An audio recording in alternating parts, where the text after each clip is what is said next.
have to say it just went way beyond my expectation. It's like nothing that we had in D4. Pure hatred, they're Mephistos' army.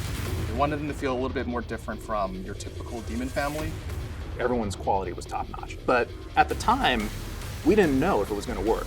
I think where we landed is going to turn some heads.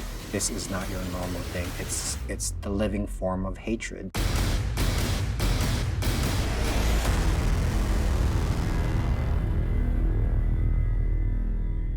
The new monster class that we get to introduce, they're called Hollows.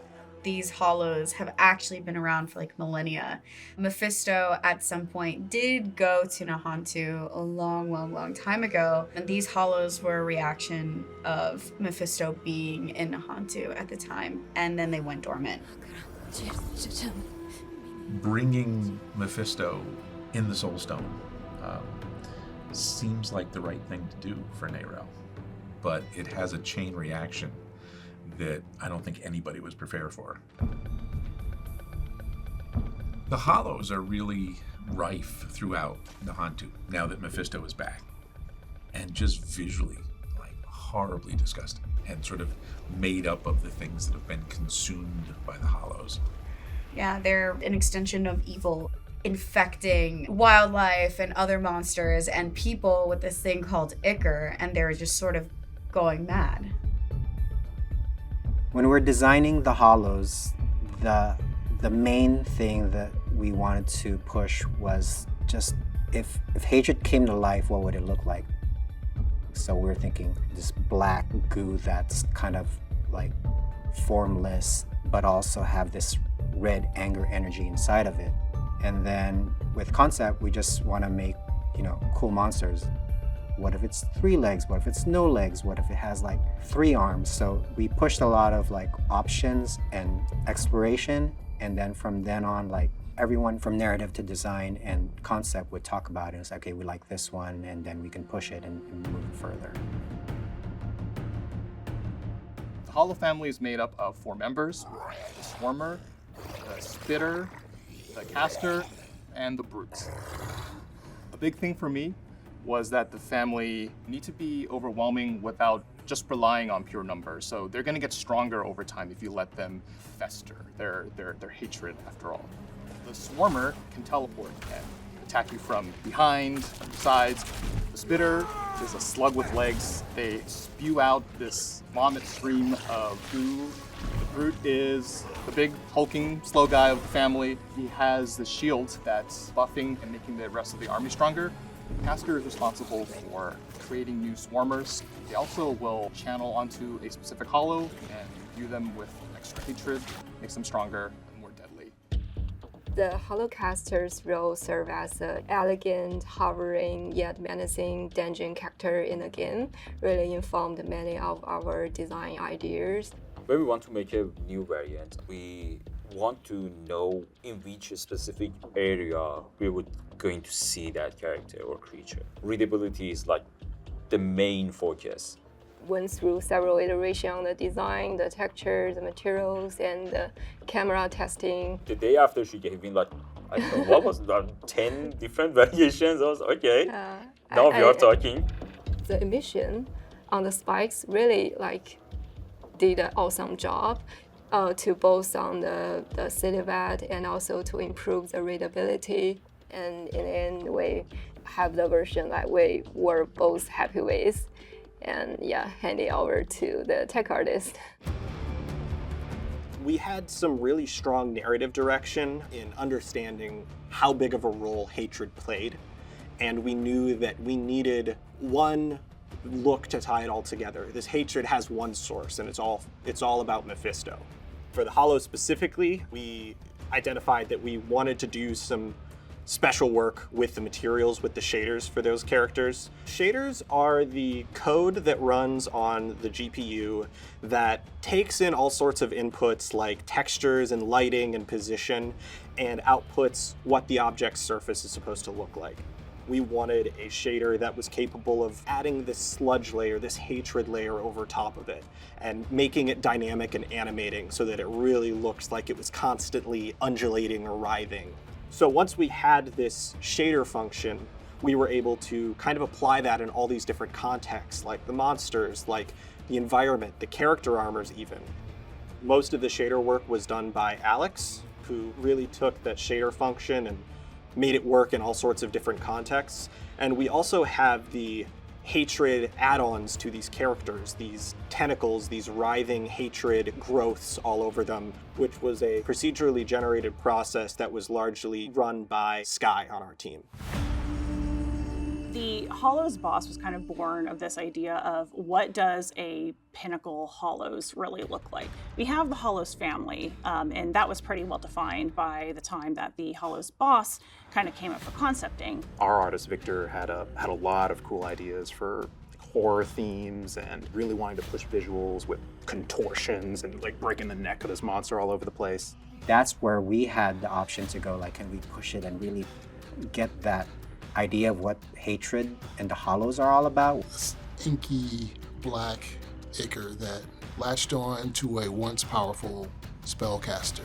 It was such a great source of power that this particular Hollows monster turned into the priestess of hatred.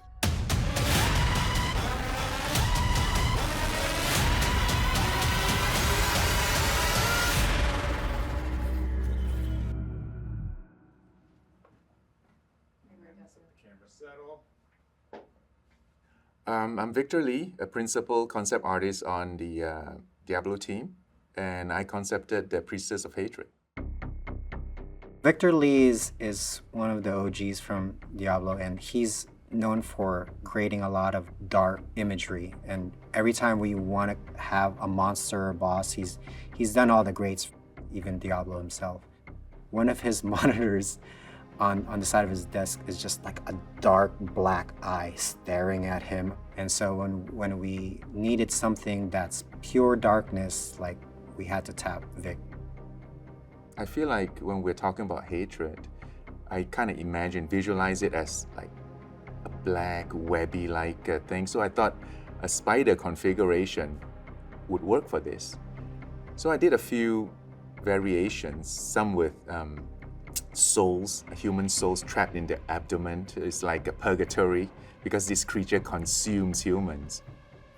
I have this nagging feeling for a long time that why I felt it's not working, no matter how interesting the design is, I'm not pushing the boundaries. So I basically rethought the whole thing. A lot of our creatures are just like raw aggression. It's just muscly and just brutal. Maybe this one is more insidious. What if the human figure is not controlling the hatred, but it's the other way around? Like the hatred is actually mocking humanity. It's like dragging a puppet around. So what I did is I kept the human figure as a focal point, but the rest of the creature is this moving mass of basically a ball of hatred. It broke a lot of rules, but I just felt like this just fits. So I went ahead with it and rendered it out.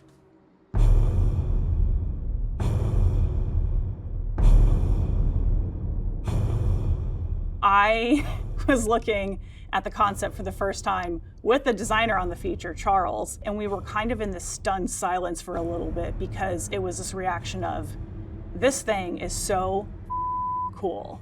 And then we started thinking, how are we even going to make this thing move? Typically, our monsters are bipedal or they're quadrupeds. How's it gonna move? We can't rely on walk cycles anymore. How's it gonna rotate? We can't rely on, the built-in rotation stuff without it looking weird as hell. It was clear that in order to make this like animate and look natural, we were gonna have to pretty much dive into uncharted territory. We wanted it to move in a very unique way. We wanted it to somersault through the air and be super unpredictable and zippy and just have like ridiculous animations as those tentacles are flying all over the place. We had that narrative and kind of drive to make it formless, and with our conventional rigging that we couldn't do that. We were doing prototyping before the feature even kicked off. Like, we were already meeting with animation and tech art to say, hey, we have this thing, we think it's really cool, but we need help figuring this out. So we had a lot of early collaboration, which was really what set us up for success. When the animator came back with it, going from pose to pose rather than your normal animations, I was like, yes, that's it. That's what hatred should feel like. When you first find the Priestess of Hatred, it's going to look like a lifeless human corpse. And you're like, doesn't look like a boss fight. I'm in a boss arena, what's going on? But as you approach, you see that the body gets pulled into a giant pool of hatred, and then out of that pool of hatred comes this giant mass of tentacles. And that is the boss. So after animation, it gets to come to me, and I get to do all of the really cool visual effects at the end, show what those tentacles are doing when they impact the ground, when they slap something, when they hit the player. It really brings the entire thing together. The vomit attack is really gross because there's like this part of the torso of the humanoid that has been kind of hollowed out and now has teeth. The tentacles come out from the mass and they grab the humanoid and kind of pull the body back so that the slit in the belly opens up and all of the hatred just pours out in a straight beam. It's pretty gross. The Hollows are just such a unique family. From the moment they spawn in on your screen, you can tell that they are different. They have just such unique behaviors and animations.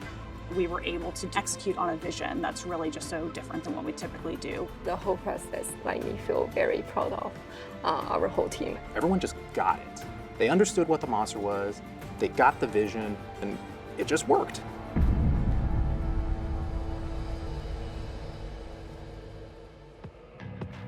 The eye on the screen has many functions. It keeps me in the right frame of mind. What we are doing is dark. It should be horrifying. I should feel the fear while I'm doing it. It's a reminder of that. The eye also serves as a warning. Like, get moving. Don't dwell too long and wander around, Get this thing moving. Get the work done.